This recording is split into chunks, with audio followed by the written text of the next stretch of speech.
a podcast by Cipra. Il podcast della Cipra. Le podcast de la Cipra. Der Cipra Podcast. Ciprim Podcast. Interviews, background talks, and voices from all Alpine countries. Listen to this and more in the podcast of the International Commission for the Protection of the Alps, www.cipra.org/podcast.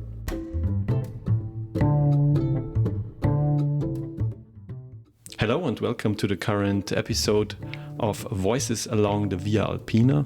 My name is Michael Gams and today we are joined by Ellen from Belgium, a passionate long-distance hiker, language enthusiast and a new member of the Via Alpina Volunteers Team. After completing the full red trail of the Via Alpina in 2024, she's now excited to contribute her skills as a volunteer to the communication team of Via Alpina. With a master's degree in multilingual communication in Dutch, English and Italian, Ellen brings a unique blend of linguistic and cultural insight to her work.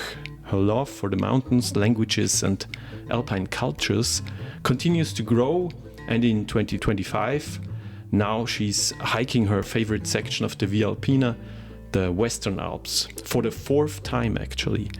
So we are thrilled to have her with us today. Welcome, Ellen. Hi. Thank you very much for having me, and thank you also for this lovely introduction.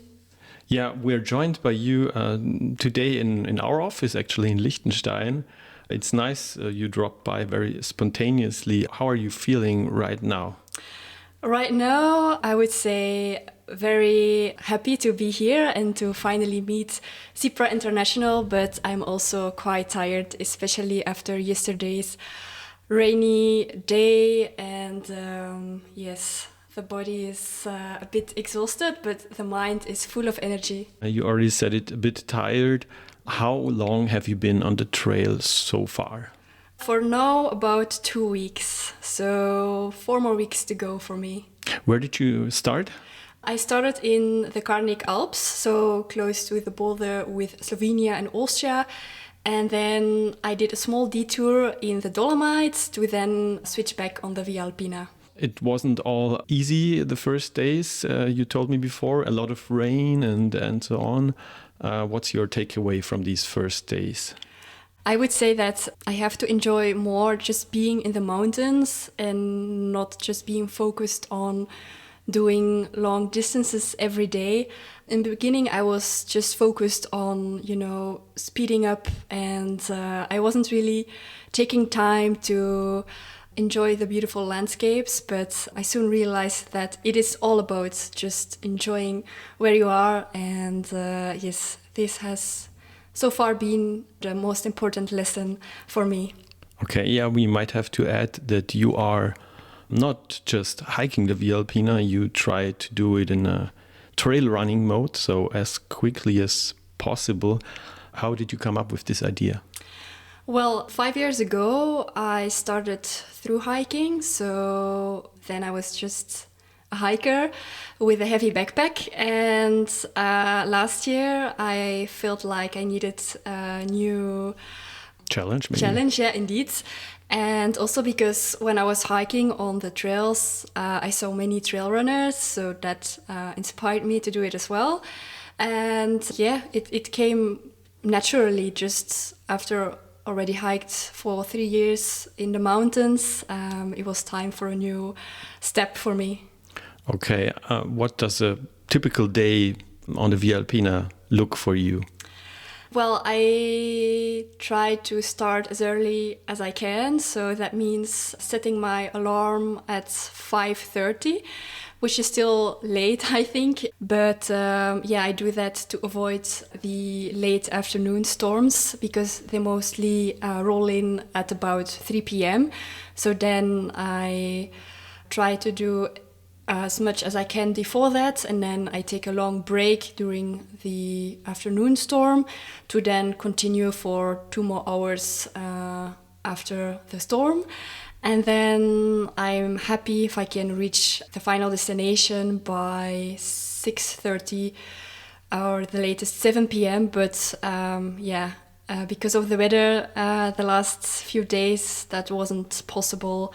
So yeah, I don't see the point of continuing when it's like pouring outside. So then I take shelter. But for the last few days, that was mostly how my days were looking.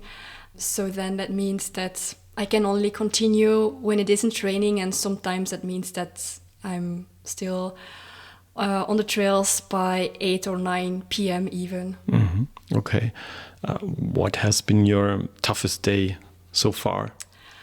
I think in the Pacific Alps, when I was on a ridgeline, and I knew that a thunderstorm was forecasted, but it wasn't clear when, so I had a stretch of like 20k to do, and there weren't really options to go down, so I had to be quickly in order to avoid the thunderstorm. And just as I could finally go down to the Mitterkar bivak, the thunderstorm rolled in, so I was really happy that I wasn't up there while it was thundering. So you were lucky. Yeah, indeed, Okay. I was very lucky. Yeah. And what was your most beautiful day so far, would you say?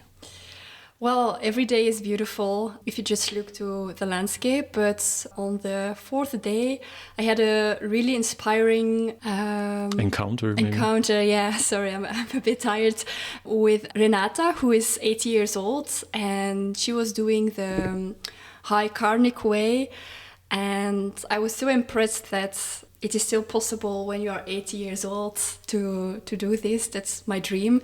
And I asked her, how she managed to do this at, let's say, a very unusual age. And she told me that every day she hikes and she tried to just eat what is good for the body. And yes, that was really an amazing moment. Mm-hmm.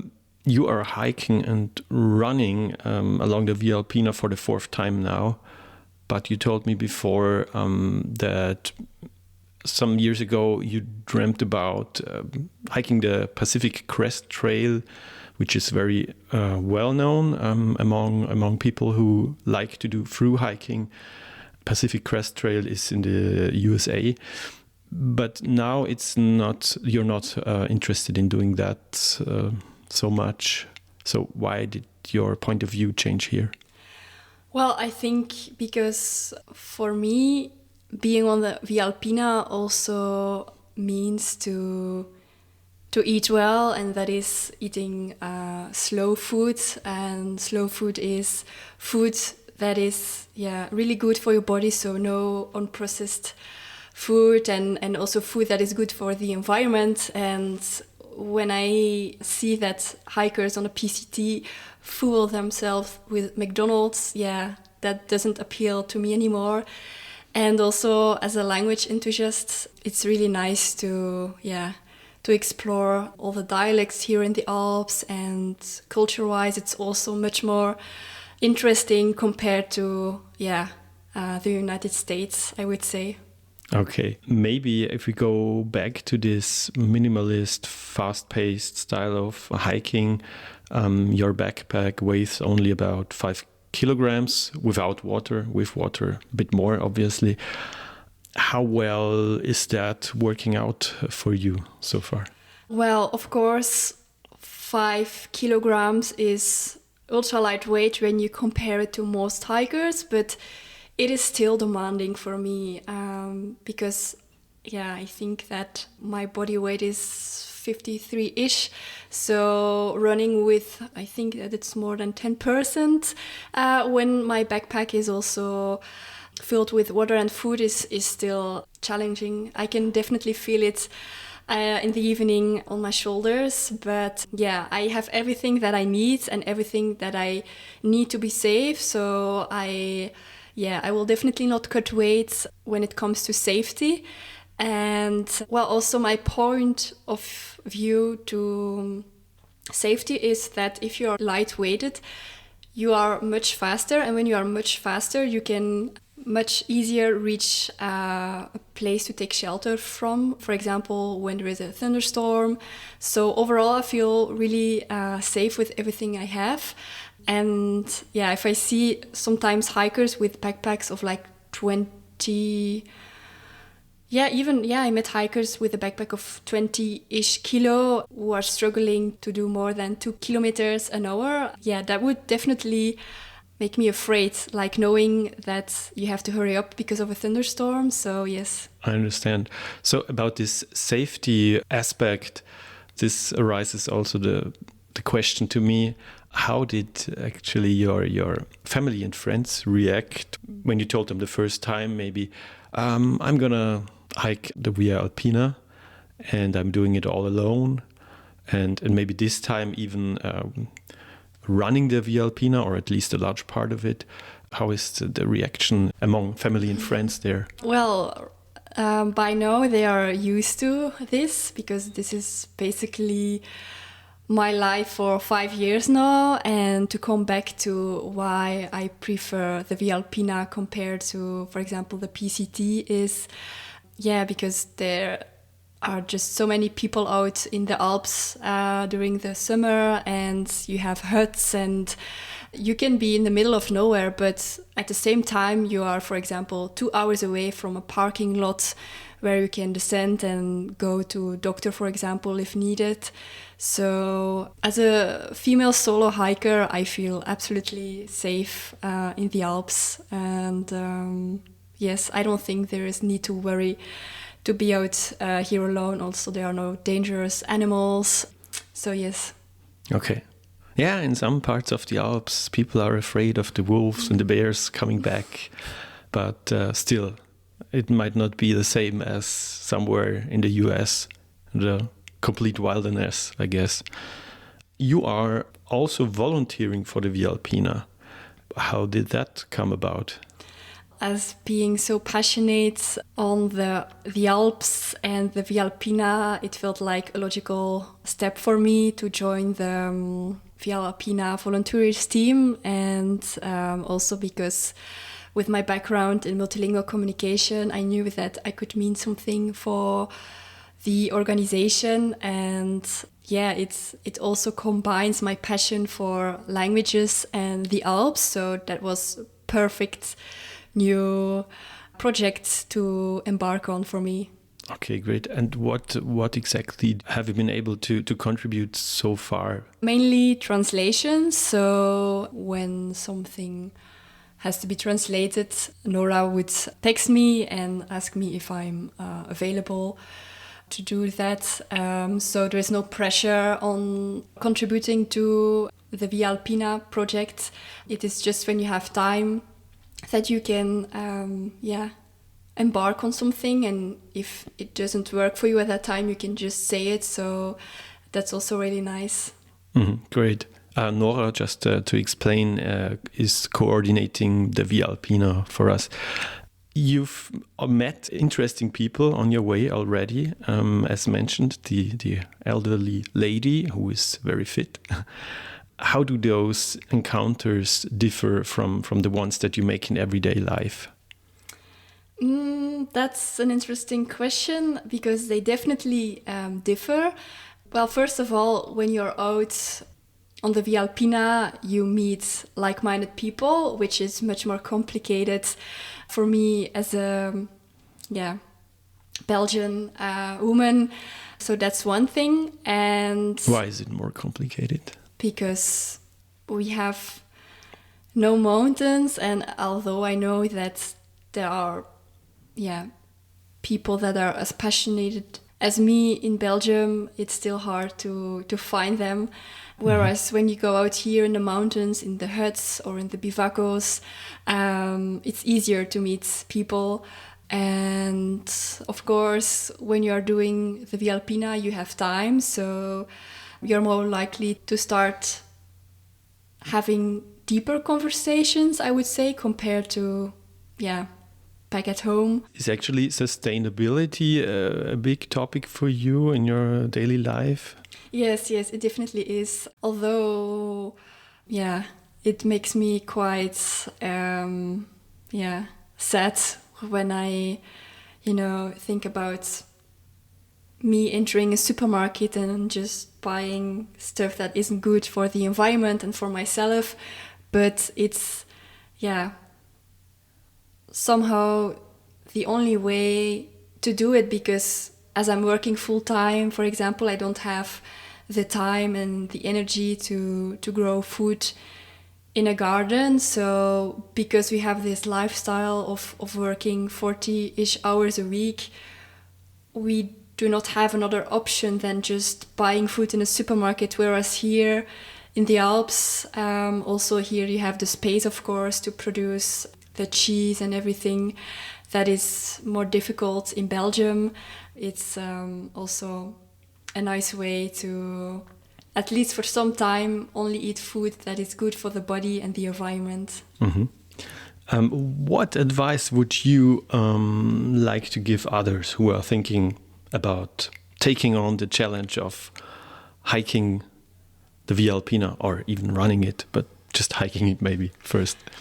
Do not let the long distance hold you of embarking on the Via Alpina. You can easily split it up and for example, make a project of it for like 5 years and come back every summer, because you pass cities where you can take the train. So it's not because you don't have 3 months of holiday that you cannot embark on the Via Alpina. I know that is tentative to do, for example, Tour du Mont Blanc, because it's like, I think, 10 days, so perfect for one holiday. But I think with some planning, you can make a project out of it and just come back every year to finish a whole traverse of the Alps instead of doing loops all the time. I understand. And did you actually, we did not talk about it before, did you actually walk or hike the whole Via Alpina at once already, or did you also split it up?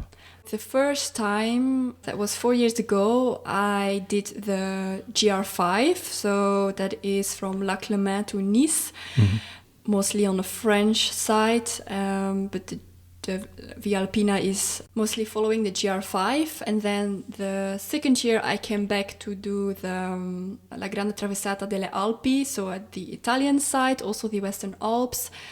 And then last year I started actually in the Carnic Alps, because I was planning to start in Trieste, but because of last year's late snowfall, I couldn't start when I actually had planned to start, so I had to skip that part. So I started in the Carnic Alps, and then I followed the Via Alpina, but I tried to stay mainly in Italy, so I used the Via Alpina as my main trail, but I did some detours to explore the eastern side of Italy.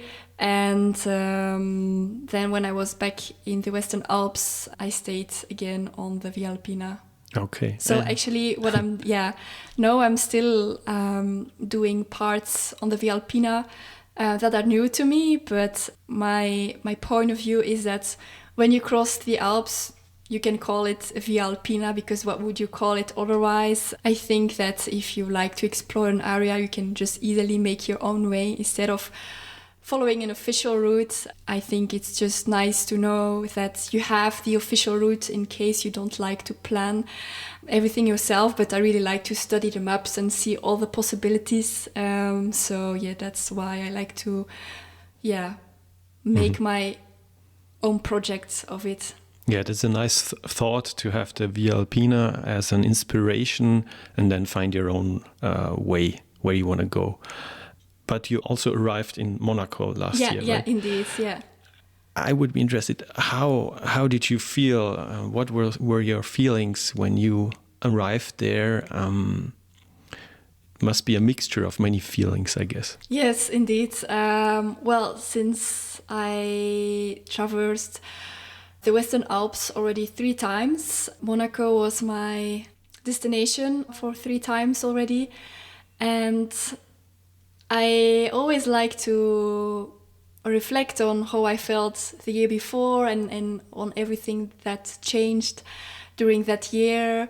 And yeah, as I've said before, you have the famous GR5 as well with a destination in Monaco. So you are very likely to meet other hikers that have been through hiking for weeks or months in the Alps, and then you always share it with someone else. I never arrived there completely alone, so I think I would be kind of sad when I would be there alone, especially because Monaco is again a big city with a lot of people, and if you are...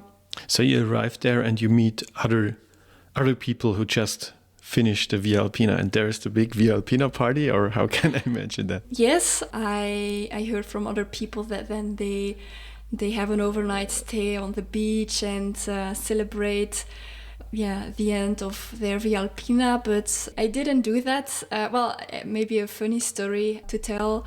For example, 2 years ago, when I was in the Mont Blanc region, I met a woman, and she told me that she lives in Monaco, and I told her that I was going there, and she gave me her number, and she told, if you are there, you can come to my house and sleep there. So that was what I did. And I feel like this is also quite typical, especially for the Western Alps, I would say. I had many more of those kind of encounters, that people are just very welcoming to host you and to have you. And also, if you are hiking the Via Alpina with a tent, do not be afraid of just asking to someone in the evening, if you're still looking for a place to set up your tent, if you can just sleep in their garden, because I feel like most people are very welcoming to help you. So yes. Okay.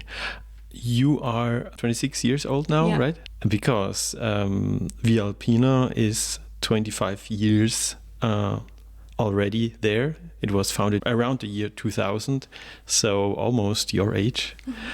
What are your wishes for your next 25 years, and maybe also for the next 25 years of the Via Alpina?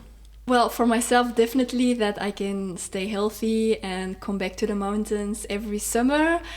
And for the Via Alpina, that it gets more exposure in some way, that maybe huts and towns are more aware of the Via Alpina, and that they can even more support through hikers. But I wouldn't say that I want the Via Alpina to be more well known in the world, because right now I feel like most of the time people from Europe hike the Via Alpina, and although of course everyone is welcome to hike it, I would find it a bit strange to, for example, all of a sudden have hikers from America and New Zealand, and maybe it's just because it isn't there now, but I cannot really imagine that it would all of a sudden become very international.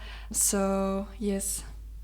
That's an interesting aspect, because of course it's maybe not so sustainable to fly around the world to do a certain hiking trail.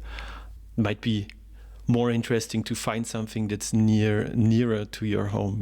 That's right. Yes, indeed. That's all. Well, I do not see the point of going to the United States or New Zealand when we have such a beautiful scenery and landscape so close by, and the Alps are just so big, so it's endless to explore everything we have here. So, and I mean, of course, I come back every summer, and I stay here for two months, so maybe in 10 years I will have seen most of it, but as long as there is still something to discover, I prefer to come here instead of taking a flight to another continent. And yes.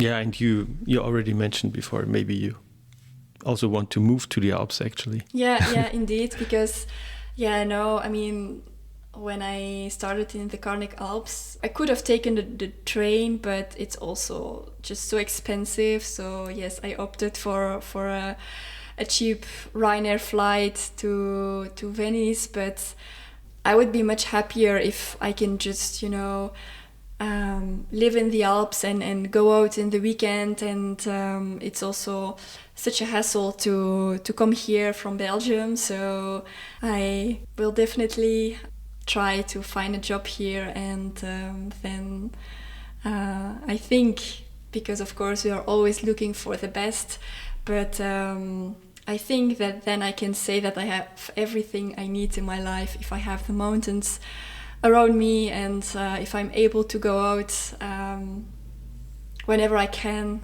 That would be my biggest dream. Because you said you're doing it in a trail running mode, this part of the Via Alpina. Is there any goal there where you say, I want to do it in, I don't know, a certain amount of time, or did you set yourself a time frame for that? Well, as I've said before, initially when I was in Belgium, I made a big Excel list with the elevation change and kilometers that I wanted to do every day. Okay. But for now I don't care about that anymore, and I just try to enjoy the mountains. So no, I don't have like a time frame, but if I cannot do or finish something, I will just come back next year, and yes. That's cool.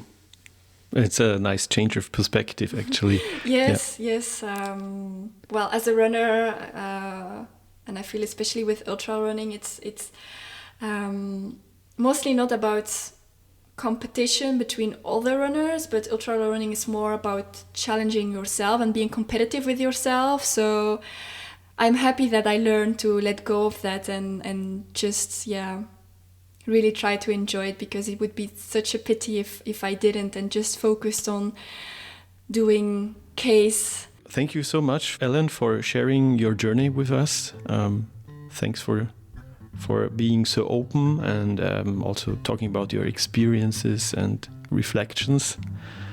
We wish you many more unforgettable moments on the Via Alpina and lots of joy in your volunteer work with the team. And there's many more stories to come, I guess. All the best. Thank you very much.